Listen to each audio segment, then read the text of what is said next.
नमस्कार, जय हिंद। लर्निंग मंत्रा के ऑनलाइन पाठशाला में आप सभी भावी शिक्षकों का हार्दिक स्वागत है।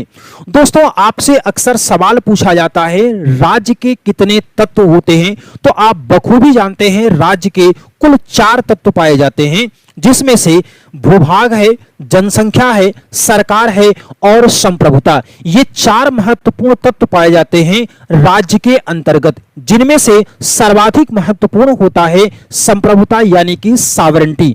अगर किसी भी संगठन में संप्रभुता न हो तो उस संगठन को हम राज्य के रूप में परिभाषित नहीं कर सकते हैं। यानी सर्वाधिक महत्वपूर्ण तत्व जो है राज्य का, वो होता है संप्रभुता।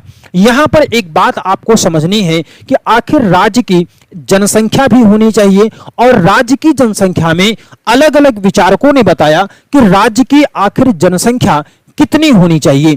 तो आज के अपने इस वीडियो में हम लोग इसी की बात करेंगे कि राज्य की जनसंख्या को अलग अलग विचारकों ने कितना माना है। सबसे पहला पॉइंट, आप जानते हैं कि जो जनसंख्या है उसे हम लोग राज्य का मानवीय तत्व कहते हैं। यहां पर आप देखिए तो प्लेटो ने कहा था राज्य की जनसंख्या 5040 होनी चाहिए। रूसो ने कहा था कि राज्य की जनसंख्या 10,000 होनी चाहिए।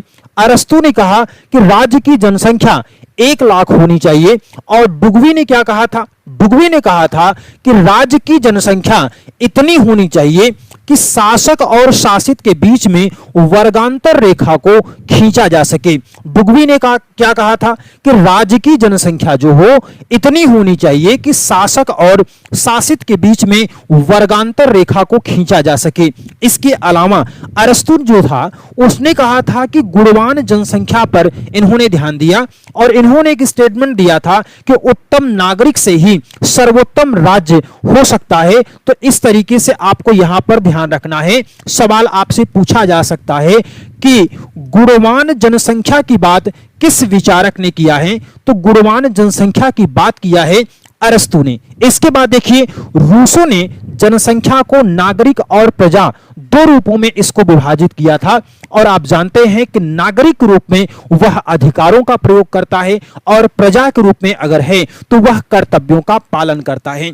तो इस तरीके से आपके परीक्षाओं के लिए राज्य की जनसंख्या कितनी होनी चाहिए, ऐसे सवाल आपको मिल जाते हैं।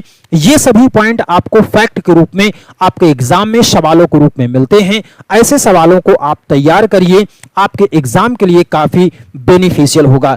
ऐसे ही तमाम वीडियोस के लिए बने रहिएगा लर्निंग मंत्रा के ऑनलाइन पाठशाला के साथ। तब तक के लिए जय हिंद।